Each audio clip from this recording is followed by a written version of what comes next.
Welcome to the Emerging Minds podcast. Hi everybody, welcome to the Emerging Minds podcast. I'm Dan Moss and today I'm talking to Dr. Ben Lohmeyer. Ben is a lecturer in social work at Flinders University.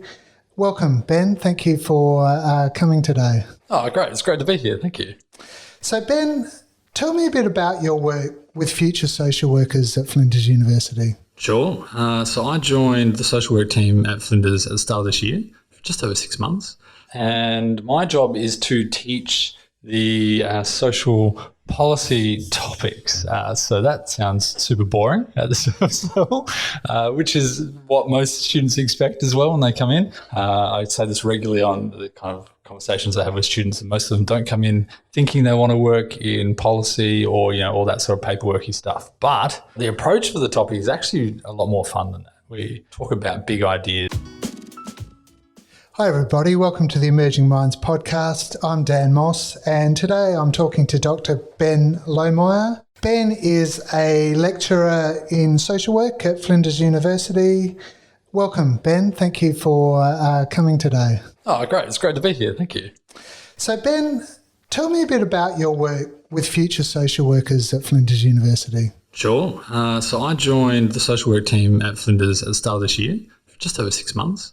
And my job is to teach the social policy topics. So that sounds super boring at the surface level, which is what most students expect as well when they come in. I say this regularly on the kind of conversations I have with students, and most of them don't come in thinking they want to work in policy or, all that sort of paperworky stuff. But the approach for the topic is actually a lot more fun than that. We talk about big ideas and big questions, because that's what policy is about at the social policy level, right? It's about us thinking about how do we all live together and work together, and how do we make this work when we've got issues like healthcare or education, or even some more specific issues like domestic and family violence or immigration, that sort of stuff. So in my classes, we just come in and we talk about that, and we think about, is there a better way for us to do this? Can we bring a social work lens to that? And yeah, usually it's a lot of fun. Yeah, and I know that a lot of what you do is think about how we conceptualise problems within social policy. And a lot's been, I suppose, thought about in terms of how we conceptualise children and children's mental health over the past decades. Can you tell me a little bit about how you think that's evolved and what's important in terms of how we conceptualise our work with children? Yeah, great question. The bit about problems is really interesting because that's the kind of language we use in this social policy approach, but it sounds really negative as well, doesn't it? Usually we try and, when we're working with young people, take a sort of strengths-based approach. But the idea of problems is just kind of acknowledging that we think about issues in a particular way. So how do we approach any given social issue, and how do we think about that, and that kind of shapes how we're going to respond to it. So when we're thinking about children and young people, traditionally we've thought about them as kind of passive, people who perhaps aren't quite adult yet, they're not quite old enough or intelligent enough or something to really kind of think about issues and problems. And so my challenge in my topic is to say, well, maybe there's other ways of thinking about these issues, other ways of problematizing or shaping the problems. And so I think you're asking, how have we thought about children and young people? It's got a bit of a long history, and I'll do a kind of a really short snapshot without getting too boring. But largely we've thought about children and young people as just passive and unable to think about issues. And even in research, sometimes we've gone to talk to adult proxies instead of children and young people themselves. We want to hear about children and young people, but we go talk to their parents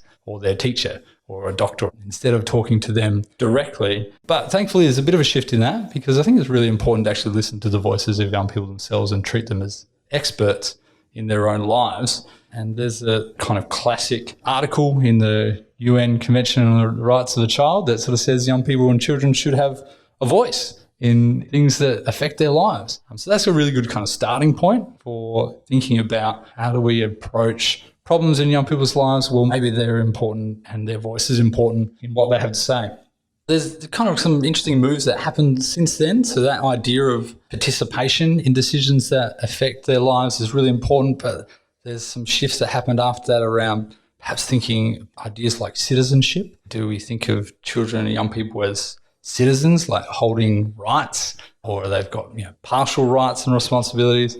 There's a shift that kind of comes after that in a lot of the thinking about it towards civic engagement, which is kind of this strange term, but it almost tries to speak to how do we prepare young people and children to have an influence around decision-making things. But that also has this other side to it, which is kind of suggesting that young people aren't prepared, right? And we kind of have to train them and educate them. So there's lots of ways which these thoughts about children and young people can encourage us to include them, but also ways of excluding them. And those exclusionary things are a really interesting part of my research. Like that's what I'm interested in. How do we exclude young people from decision making?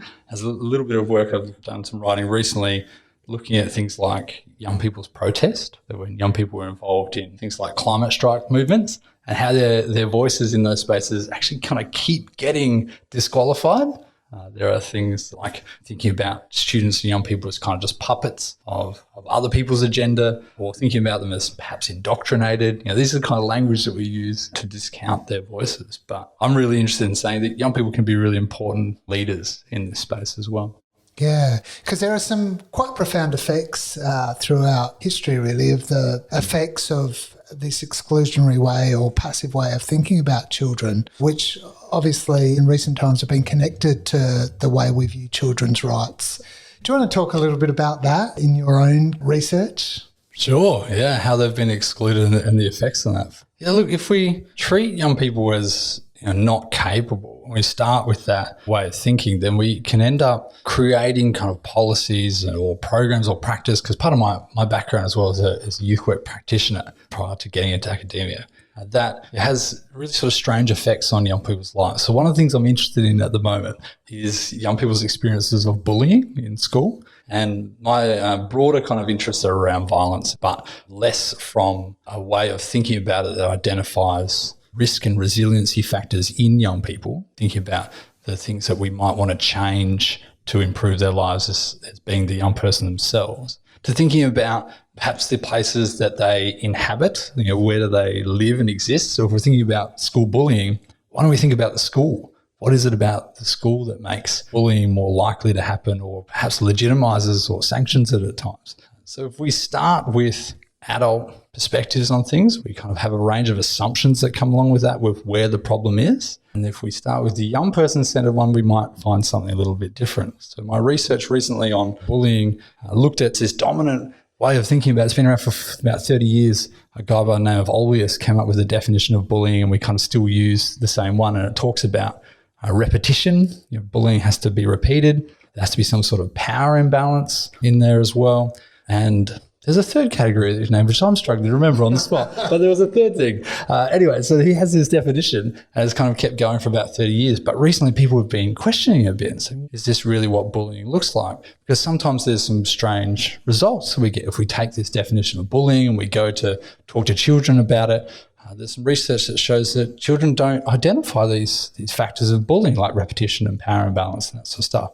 And so, well, what do you do with that? If you've got this definition of bullying and young people aren't recognising it, how do we fix that problem? Well, the solution seems to be that we educate them better, right? We teach young people what bullying is. Okay, that's maybe one solution, but that's starting with this adult assumption of what bullying is.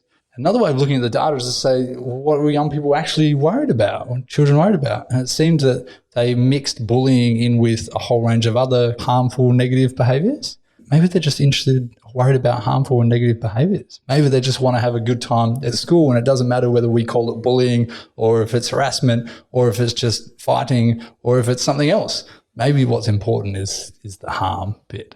So yeah, if we start with adult assumptions, I think we end up potentially approaching problems in ways that don't make sense for the young people. Yeah, it's really fascinating, Ben.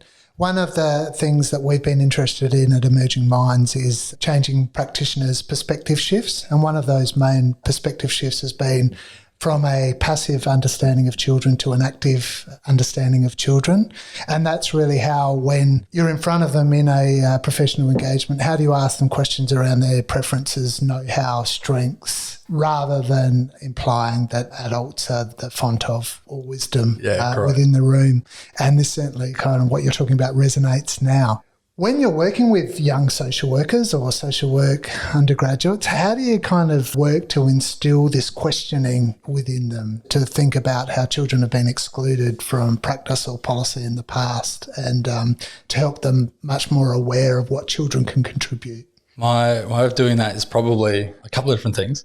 One is making them aware of some of the things that we've already talked about, like the Convention on Rights of the Child and ways and values of giving them options to have a say and participate and have an influence over decisions. So you're kind of giving them some sort of frame of reference for the conversation. So that's really important. But the other part of it, I think, is giving people an experience of what that's like. So if I want people to, as practitioners, to engage with others as equals, so engage with children as equals, to bring them into a conversation, I have to kind of embody that in my teaching as well. Right? So it's easy as a teacher, as a lecturer to go, I've got all the knowledge and I've just got to kind of give that to you. And that's the kind of traditional model of teaching, I suppose, that lots of people might have experienced at school. There's a description of that as the banking model of education. So I deposit knowledge in your mind and then you kind of regurgitate that back to me later in some sort of assessment. But that's really a limited way of thinking about what education can be. But also it's kind of antithetical to the practice that we want them to do. So instead of doing that, I try and create spaces in education that have that democratic dialogue between equals involved, and the students can be at the centre of the learning experience rather than me as the expert. And then hopefully that's, whilst we're talking about the idea of putting young people and children at the centre and giving them control, we're also doing that in our teaching. That's kind of the two approaches that I have. Yeah, that's great, Ben. And then taking that a step further, what can social workers do when they're practicing with children to really be centering children's wisdom and their preferences and what they know, particularly when talking about their social and emotional well-being or their mental health? Great question. There's some really good research around this, and there's probably a couple of really great frameworks that I'll point to. There's one that's called Hart's Ladder of Participation, which people have probably heard of before, and it has a really great description of different levels of participation and ownership over the process that children and young people can have, and some great principles in there for us to think through. At the very top of the ladder, it talks about how we can create ways for child-initiated decision-making. So rather than adults coming in and saying, I want to talk about this with you, what are the young people and children already talking about? How do we join in on that? So that's a really interesting and challenging idea. I think particularly for service delivery that is so often adult started, right? Like how does a service begin? Well, it usually begins because it kind of link back to social policy. Somebody identified a problem somewhere in a policy setting and said, we're going to fund this service. So immediately it's an adult-led decision, isn't it? So we want to deliver this service to young people. And that's setting the conversation up in the agenda already. So maybe that's just a reality you have to work with. So how do we actually then turn that around when we're working with a child or a young person? And I will point to actually a recent podcast that I did with an interview with a colleague of mine. Her name's Camilla Bastian, and she's been doing some great research about child-centered practice in child protection, which is so funny because you'd think child protection, right, it's got to be child-centered, surely. Yeah, that's what it's all about. But her research showed that it's actually quite difficult to balance the desires of the child in there alongside the institutional requirements of keeping children safe. So there's some great techniques and ways of thinking, again, about the problem of child protection through different kinds of knowledges. And she talks about kind of your child protection practices as well as your knowledge of adolescent and psychological development theory. But alongside that is practice wisdom. She says that over time, practitioners learn what's going to actually work in a conversation. And that can be as simple as, if I just sit with you in a room and try and talk about this, it's probably not going to work and the child or young person's just not going to be interested. But what if we go and get some food together? Or one of the things that I used to love doing is go for a drive and, just sitting in a car with the young person and we're going somewhere and it changes the orientation of you physically, but also somehow the conversation. You've got this other journey destination that you're going to, and you have a conversation about so many amazing things that perhaps are less focused on the agenda that I have as an adult and more spontaneous in the space. So yeah, there's some of the things I think about. Yeah, that's great, Ben. And then thinking about how to privilege a child's voice or to make them more active within a social work context, How do you then extend that to your work with whole of families, where maybe a parent is accompanying their child to a session? Parent might be feeling stressed or anxious about their ability to provide the level of support that their child needs or at their wits' end. How do you make sure that you're both child-focused but not providing a punitive response to adults in the room? That's a really great question and a really hard one. And I almost have to make a bit of a confession at this point. I'm not actually a social worker in the sense that I don't have a social work degree, right? So I'm part of the social work program and I teach knowledge and experience and ideas around social work, but I'm actually a youth worker. And so my background as youth work brings a certain orientation and ethical framework to it where youth workers, and this is part of what makes them distinct from other kind of social and community care workers, have the young person as the primary client. So we see them as our sole responsibility is actually not to manage the multiple demands that other professionals might, but we have to be interested in the young person first. And part of that is built on a theory and a philosophy that young people are inherently excluded from decision-making and from society because of their age, and therefore they need somebody who's not need in a really kind of negative sense, but it's beneficial for there to be somebody who's oriented mainly towards them. So that's really hard. And I was thinking about how's this worked out in practice for me sometimes. And there's one story that really comes to mind. I was working with a young person who's new to our service, and I was having a conversation with him, which was going reasonably well.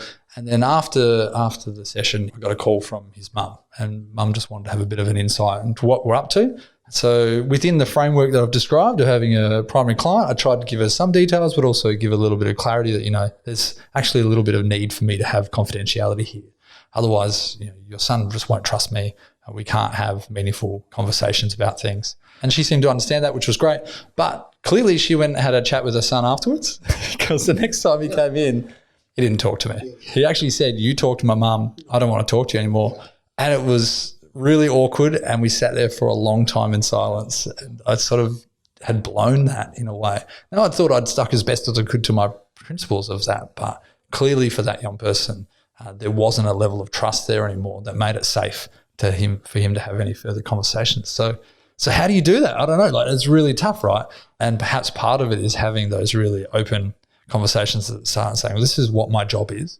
These are what I can talk about, and this is what I can't talk about, and here's some ways that I can support you. So that's really important. The only other part of that I'd put is the youth worker's job is to have the personal relationship with the young person, but also care about their social context. So you still have to think about the family that they're part of, that the community they're part of, the society that we're part of. And so there still is a responsibility to work alongside those other members of that community as well. So it's not a really straightforward answer, but it sort of is complex. Very interesting one though. Thanks, Ben.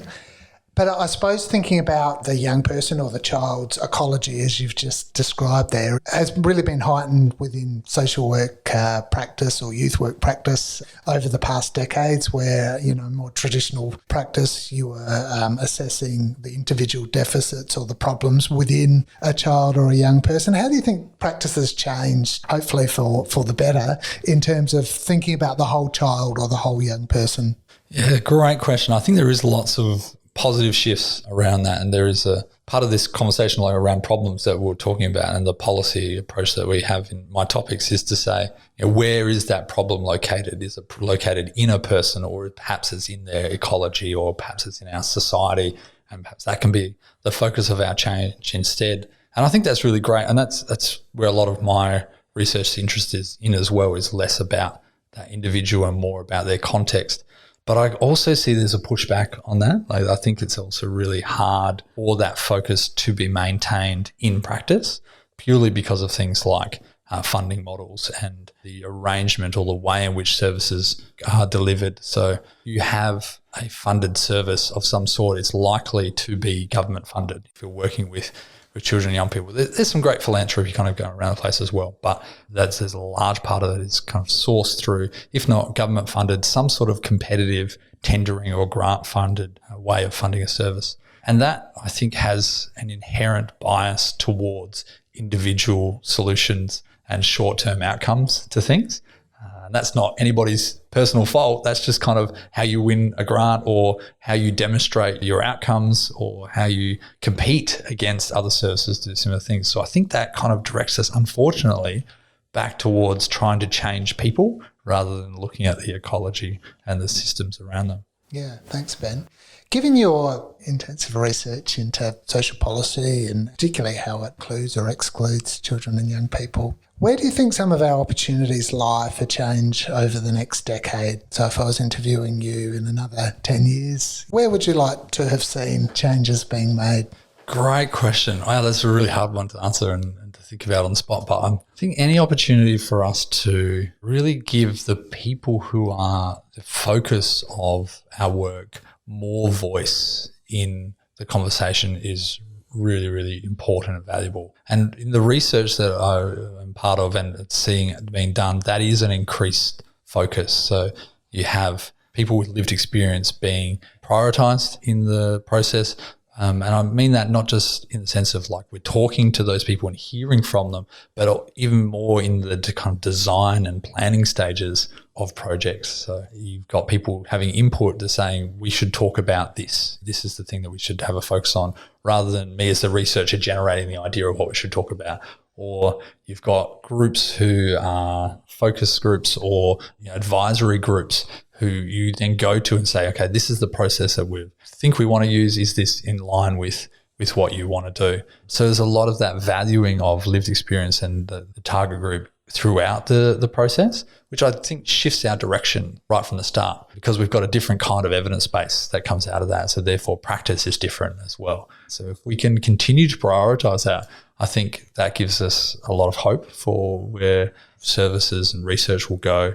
I think that presents a lot of challenges as well, though, right? Like when you're setting up an organisation, it's really hard to prioritise those groups as part of the structure of your organisation, like really embedding them. That's not efficient. That makes it really hard. Often we don't know how to make sense of the value that those groups bring outside of our usual measures of competence. So I've read some research lately. They kind of looked at things like a program that wanted to address relationship violence amongst young people, because there's quite a bit of evidence around that. That's a fairly significant concern in Australia, that there is a lot of relationship violence going on. And so this program designed a peer-led intervention education program. And it was peer-led to the point of not just the facilitators doing the education, but the young people designed the education, and they actually also were the employees of the organisation, and they were kind of like this board of advisory group as well.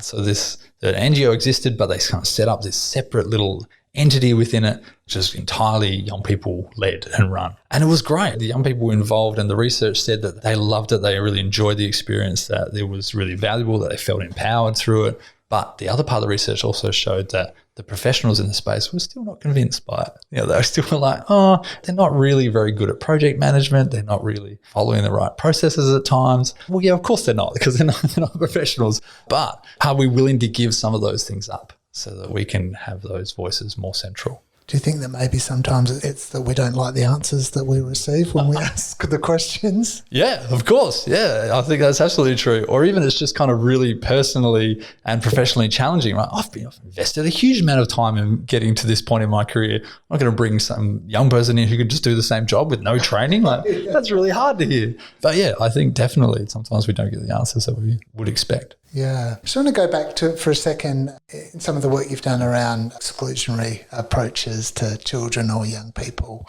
A lot of the work that we've done here at Emerging Minds has been focused around secrecy and how children or young people aren't encouraged to disclose some of the challenging things that have happened in their lives, either, as you mentioned, through violence or trauma or their own mental health.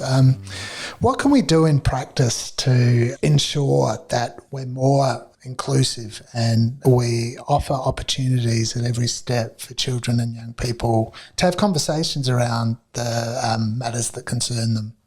I had a really interesting experience just last night that I think relates exactly to what you're talking about. I was invited into a group who have had a really full-on experience this week of kind of exposure to social justice issues and stuff. And I was asked to come in and talk to them a little bit about what they could do with that next. What do you do now you've had this experience? And they're high school students and they're kind of making sense of it, which is great. But part of the activity that I did with them was allow them to use a web-based platform where they could offer anonymous reflections on their experience for that week. And again, anonymous kind of feedback on what they were thinking at the time. And as you might expect, for a group of teenagers, we got some unexpected results on the screen. So this is where they would give anonymous feedback and it would instantly go up on a projector. And so everyone gets to read it. We didn't get any swear words or anything like that, but we got a few clearly like running jokes in the group or random things that they wanted to put up there, or things that maybe some people might get a little bit offended by. Got put up on the screen as well. And I think that was really interesting outcome for me because I'm not particularly bothered by the jokes and things that they put up there. In fact, some of them were actually quite funny. But there were also some very honest things in there, like I'm bored, or I've done this week and I'm not inspired. And that's actually really important kind of feedback. And if we don't create spaces where people can be that honest, then you don't get that feedback. And so you don't get to hear what's really going on in young people's lives. So I think the challenge is for us to be taking that risk and to be okay with the discomfort of finding out things that we might not have wanted to know or expected, or perhaps aren't relevant like we wanted to. So I think the challenge is, how do we create honest spaces? How do we create safe spaces for people to do that? Yeah, that really resonates. A lot of what we hear from practitioners, Ben, is that I don't want to ask the question of a child or a young person because I don't want to open up a can of worms. That is a real fear for lots of practitioners. Yeah. I mean, how do we support practitioners to be happy to ask the question in a supportive and safe way, but also to hear, honest answers? Great question. I mean, you never want to encourage people to go somewhere they're not prepared for. So that's important to know your boundaries and know what you can respond to and know when you need to get help or refer. I think I work with community services and particularly with children and young people is really quite dangerous if you're doing it on your own. Like in any context, I'm never the expert on everything, so I should always be part of a group of support. So that would be my first thing. I think definitely make sure you have your networks of support around.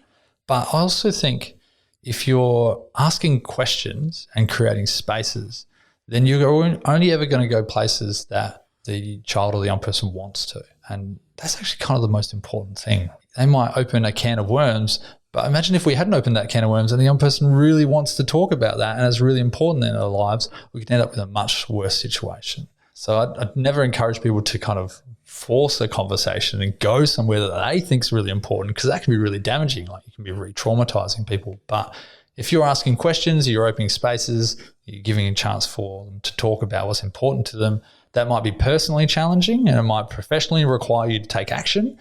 But I think it's really important for young people and children to have that opportunity. And in your experience, are children and young people often making good decisions around who they choose to disclose information to, or who they choose to talk with things about? Maybe not as well. I think about as an adult, I don't always make the best decision about who to talk to something about. But I think it's important to have spaces for them to talk about it, right? And if you are going to be a professional in this space, then you should be a safe person for them to talk to about it. I also, like we've talked about as well, we have this orientation to see young people as capable in the first instance rather than seeing them as passive or incapable. So if they want to talk about something, I try to approach it as saying, well, you are able to make some sense, probably better sense than me, of your experience. And so if we start from that, then I can try and bring supports in it as we need. But yeah, I don't know if we always make good decisions. I think that's almost part of the thing, right? We're here because people don't always make good decisions. Yeah. Another perspective shift at Emerging Minds we talk about is this idea of thinking about children as knowledgeable rather than naive. And a lot of what you're saying is resonating in terms of really having that basic assumption that children and young people, although it might take some support for them to be able to articulate, have a sense of what they think about the world and what their experiences have meant and what their preferred outcomes are. Yeah, absolutely. And the ways that children and young people choose to communicate are likely to be different to ours. So we may not always understand fully or appreciate exactly what they're saying, but That doesn't mean that their way of thinking and communicating isn't important. I think if we think about the ideas that children and young people have as a different but equally valuable form of knowledge or information, so they know their lives and experience better than we do. I barely remember what it's like to be a child or young person myself. So my constant challenge is to go, don't assume that makes sense. And that is very real to me in my current job as well, where I get to talk about youth, right, as a theory, as a bit of research. And I'm often talking about youth to young people. And so I'm teaching them about this idea that they're living. Well, what right do I have to do that? That doesn't make a lot of sense at that level. I should have a level of awareness about my distance from that lived experience that they have now. So how do we give them a space to bring their knowledges and their experience to the centre of the conversation? Thanks, Ben. It's been so great talking to you today. I mean, I think part of what you've been talking about is this ethical striving that is very apparent in your work with social workers, in your research, but also in terms of how you'd like social workers to be able to practice in terms of striving for that inclusion wherever and however possible. Yeah, that's a great way of putting it. Yeah, definitely sort of an ethical orientation that's embedded there. And I love thinking about then the implications of that. How does our society and our attitudes towards young people a result of kind of our assumptions around their value and their role in that broader social context. Ben, it's been so fascinating talking to you today. Really thank you for your time, and I hope the listeners enjoyed. Thank you. Visit our website at www.emergingminds.com.au to access a range of resources to assist your practice. Brought to you by the National Workforce Centre for Child Mental Health, led by Emerging Minds. The National Workforce Centre for Child Mental Health is funded by the Australian Government Department of Health under the National Support for Child and Youth Mental Health Program.